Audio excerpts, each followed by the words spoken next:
Everyone, आप देख रहे हैं मेरा यूट्यूब चैनल स्टडी विद जीनत। आज हम करेंगे क्लास 10th का यूरोप में राष्ट्रवाद चैप्टर 1 के एमसीक्यू क्वेश्चन। चैप्टर 1 के एमसीक्यू क्वेश्चन करेंगे, पार्ट 1 है।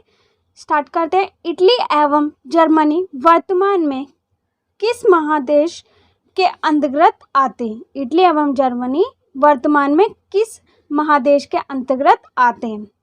उत्तरी अमेरिका, दक्षिण अमेरिका, एशिया या यूरोप? तो आंसर क्या है इसका? यूरोप। क्या आंसर है? यूरोप। फर्स्ट का यूरोप।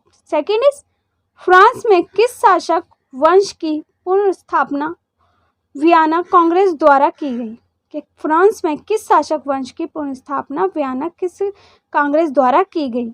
हॉब्सबर्ग, आर्लिया वंश, ब्रूबोस वंश या जारशाही? तो हॉब्सबर्ग, आर्लिया वंश, ब्रूबो वंश, जारशाही वंश। तो क्या आंसर है इसका? ब्रूबो वंश। फ्रांस में किस शासक वंश की पुनर्स्थापना वियना कांग्रेस द्वारा की गई? ब्रूबो वंश द्वारा की गई। नेक्स्ट इज मैजिनी का संबंध किस संगठन से था? मैजिनी का संबंध किस संगठन से था? लाल सेना से, चेका से, कार्बोनरी से या लाल कुर्ती से? तो इसका आंसर क्या है? मैजिनी का संबंध किस संगठन से था? लाल सेना से, चेका से, कार्बोनेट से, लाल कुर्ती से। कुछ को पता होगा इसका आंसर, बताइए जिसको नहीं पता। इसका आंसर है ख, मतलब कि कार्बोनी से। किससे था? कार्बोनरी से था। नेक्स्ट इज इटली एवं जर्मनी के एकीकरण के विरुद्ध निम्न में से कौन था? इटली में जो इटली का एकीकरण हुआ था जर्मनी के कारण, इटली का एवं जर्मनी के एकीकरण के विरुद्ध निम्न में से कौन था? इंग्लैंड, रूस, ऑस्ट्रिया या प्रशा? तो कौन था इसमें? इंग्लैंड था, ये रूस था, ये ऑस्ट्रिया या प्रशा था? इसका आंसर क्या है? इसका आंसर है ऑस्ट्रिया। इटली एवं जर्मनी के एकीकरण के विरुद्ध निम्न में से कौन था? तो कौन था? ऑस्ट्रिया। नेक्स्ट इज काउंट काबूर का विक्टर इमैनुअल ने किस पद पर नियुक्त किया गया? काउंट काबूर को विक्टर इमैनुअल ने किस पद पर नियुक्त किया गया? सेनापति, राजदूत, न्यायाधीश या प्रधानमंत्री? सेनापति, राजदूत, न्यायाधीश या सेनापति? तो इसका आंसर क्या है? प्रधानमंत्री द्वारा इमैनुअल पद पर नियुक्त किया गया।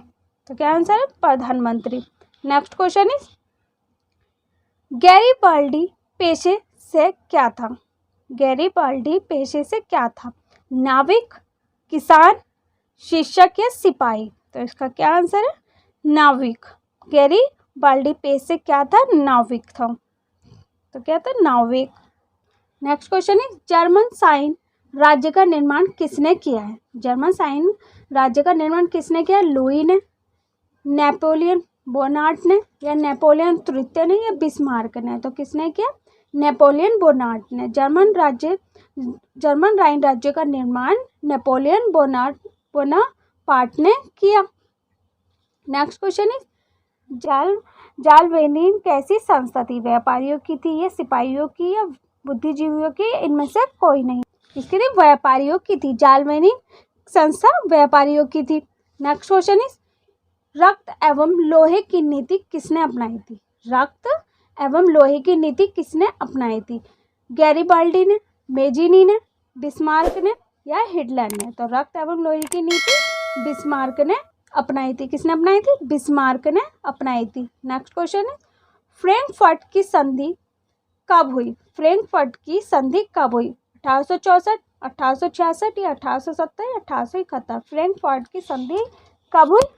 तो फ्रैंकफर्ट की संधि 1871 में हुई थी। 1871 इसका आंसर है 1871। नेक्स्ट क्वेश्चन इज यूरोप वासियों के लिए किस देश का साहित्य एवं ज्ञान विज्ञान प्रेरणा स्रोत रहा? यूरोप वासियों के लिए किस देश का साहित्य एवं ज्ञान विज्ञान प्रेरणा सहित रहा? इंग्लैंड का, जर्मनी का, तुर्की का या यूनान का? तो इसका आंसर क्या है? तो यूनान। इसका आंसर है यूनान।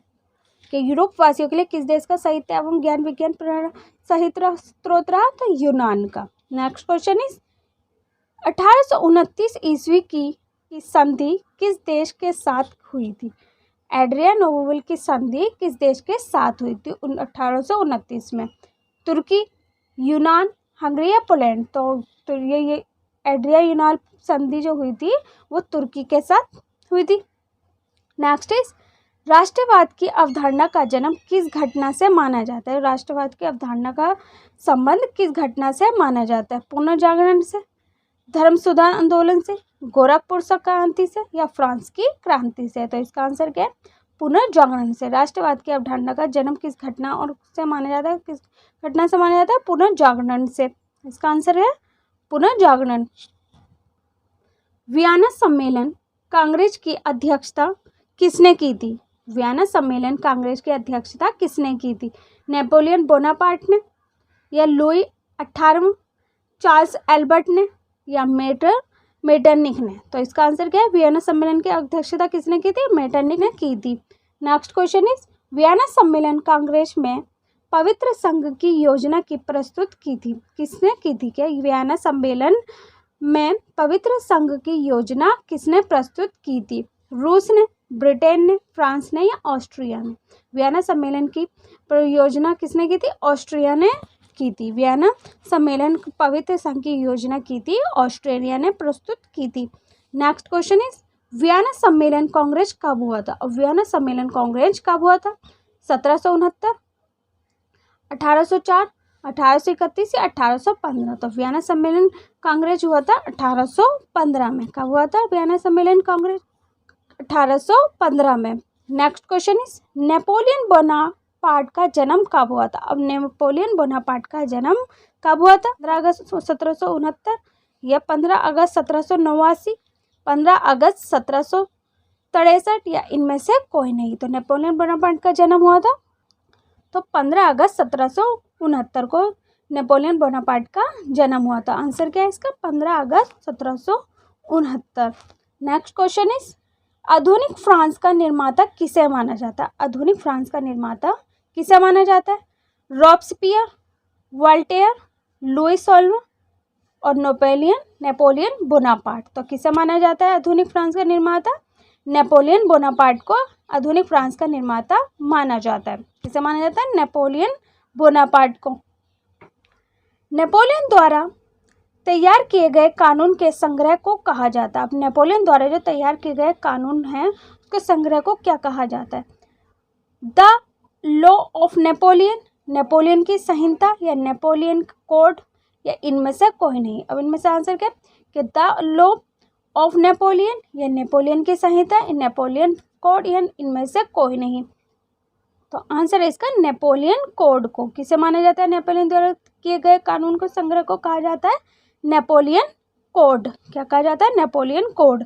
नेक्स्ट इज नेपोलियन का मृत्यु कब हुआ था? नेपोलियन की मृत्यु कब हुई थी? 1812 या 1815 या 1817 या 1821?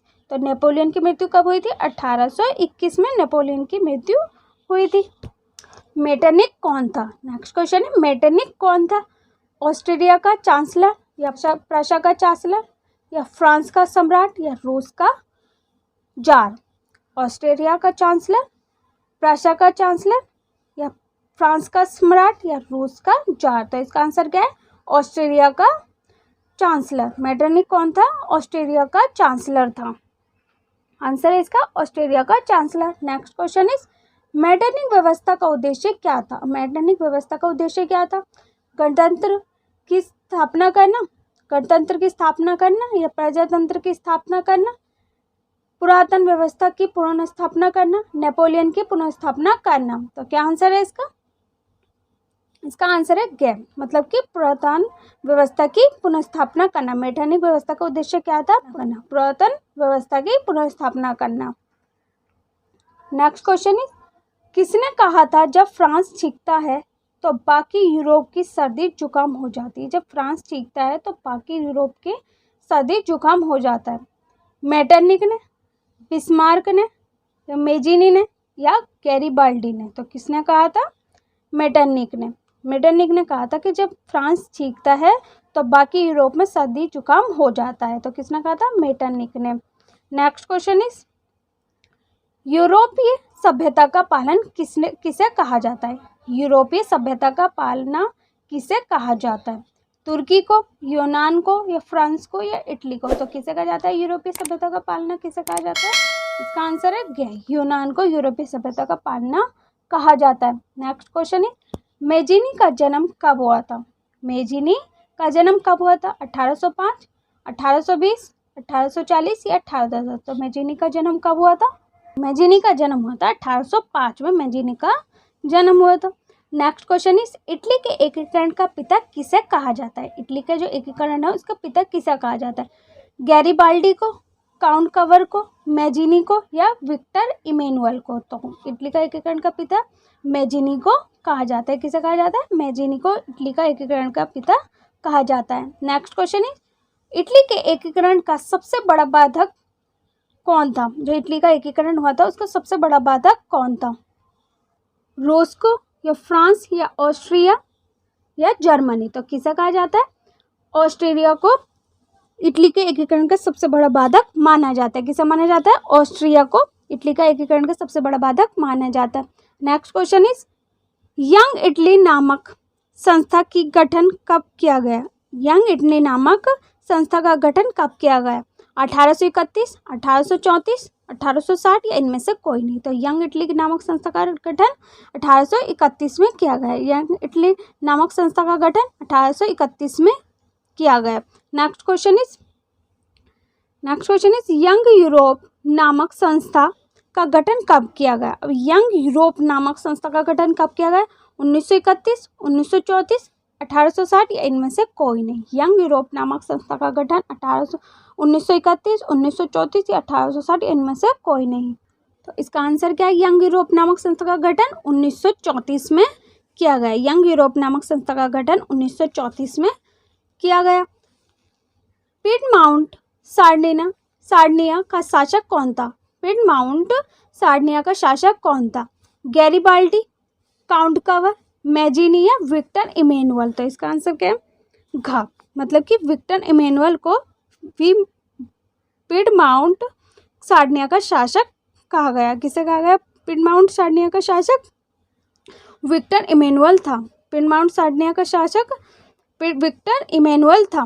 Next question is friends of Italy नामक संस्था का गठन किसने किया? फ्रेंड्स ऑफ इटली नामक संस्था का गठन किसने किया? इसका आंसर गैरीबाल्डी, काउंट कवर, या मेजिनी या विक्टर इमैनुअल। तो इसका आंसर क्या है? मेजिनी। फ्रेंड्स ऑफ इटली नामक संस्था का गठन मेजिनी के द्वारा किया गया। किसके द्वारा? मेजिनी के द्वारा किया गया। Next question is Sardinia Piedmont का प्रधानमंत्री कौन था?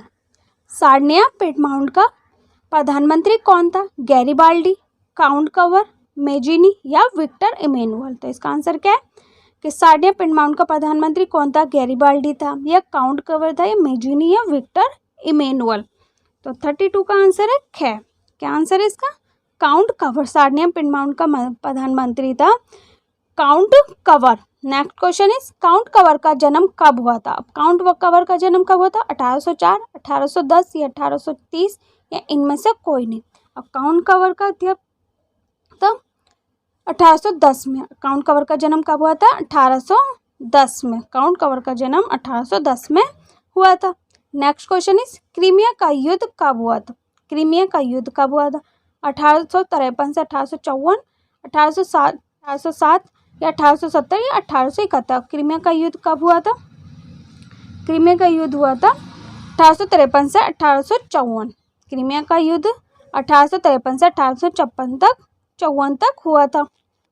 इटली का एकीकरण की शुरुआत किन राज्यों के मिलने से हुई? इटली के एकीकरण की शुरुआत किन राज्यों के मिलने से हुई? आंसर पिडमाउंट नेपल्स के द्वारा, या सार्डिनिया लोम्बार्डी के द्वारा, या सार्डिनिया सिसिली के द्वारा, या इनमें से कोई नहीं। तो इसका आंसर क्या है?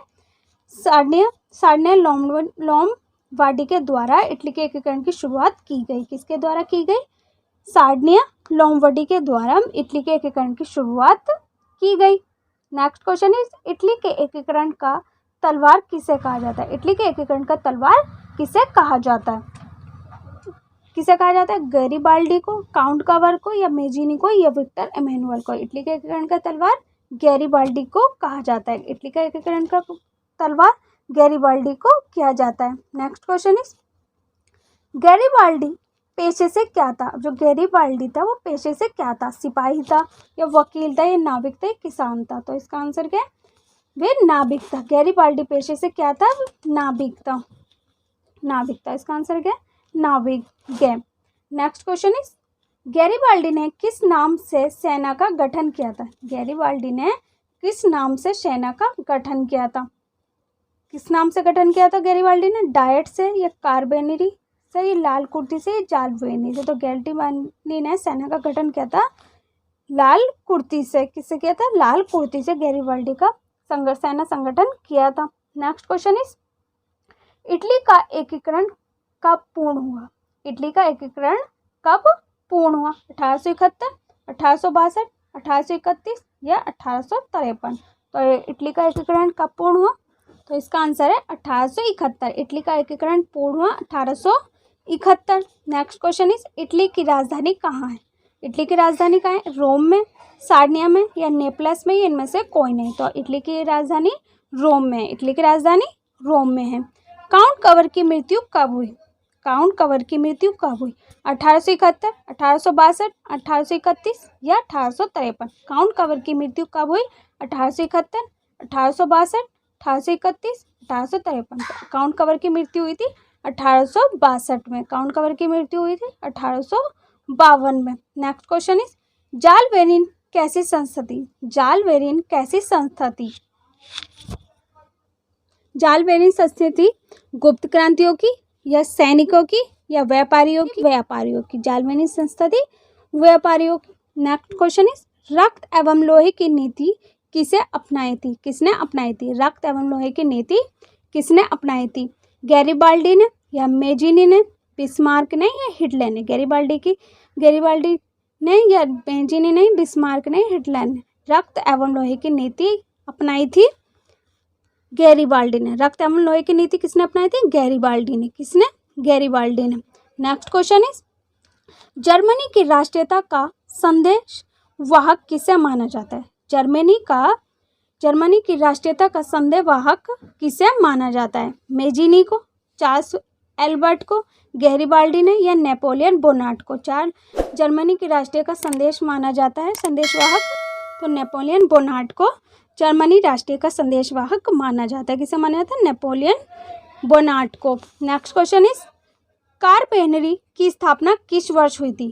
कार्बेनरी की स्थापना किस वर्ष हुई थी? 1810, 1853, 1852, 1815, 1830 या 1840? कार्बेनरी की स्थापना किस वर्ष की हुई थी?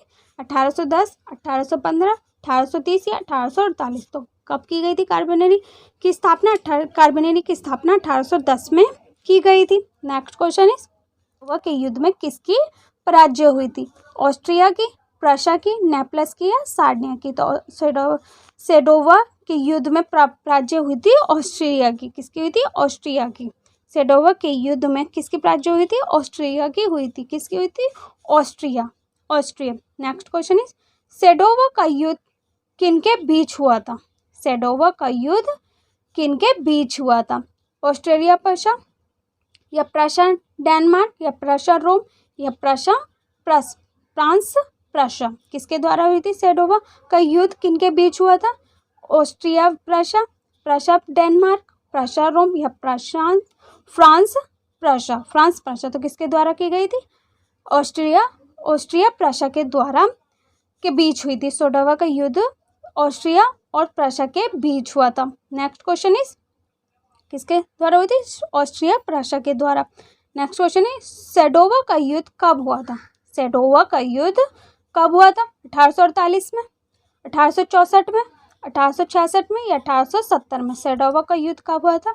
1848 में, 1864 में, 1866 में, 1870 में? तो सेडोवा का युद्ध हुआ था 1866 में हुआ था। सेडोवा का युद्ध 1866 में हुआ था।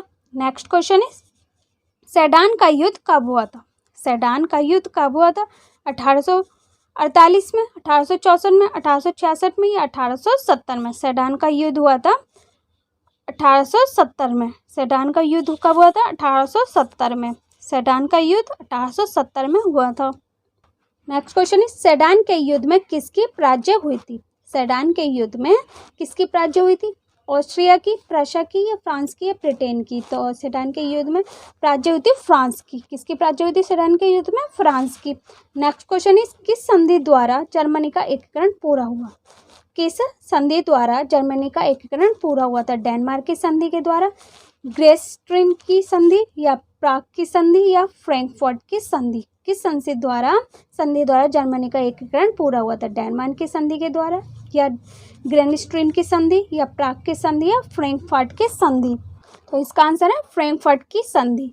किस संधि द्वारा जर्मनी का एकीकरण पूरा हुआ था? तो जर्मनी का एकीकरण पूरा हुआ था फ्रैंकफर्ट की संधि द्वारा। फ्रैंकफर्ट की संधि द्वारा जर्मनी का एकीकरण पूरा हुआ था। नेक्स्ट क्वेश्चन इज किस युद्ध के बाद जर्मनी का एकीकरण पूरा हुआ? अब किस युद्ध के बाद जर्मनी का एकीकरण पूरा हुआ?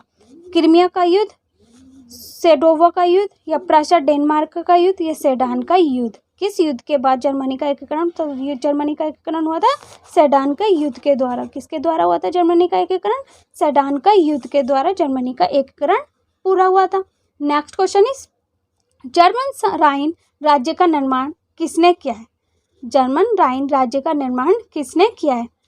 लुई 18, नेपोलियन बोनापार्ट या नेपोलियन तृतीय या बिस्मार्क? जर्मनी राइन राज्य का निर्माण नेपोलियन बोनापार्ट के द्वारा किया गया। जर्मन राइन राज्य का निर्माण नेपोलियन बोनापार्ट के द्वारा किया गया। किसके द्वारा किया गया? Napoleon Bonaparte. Next question is यूनान को एक स्वतंत्र राष्ट्र घोषित किया गया।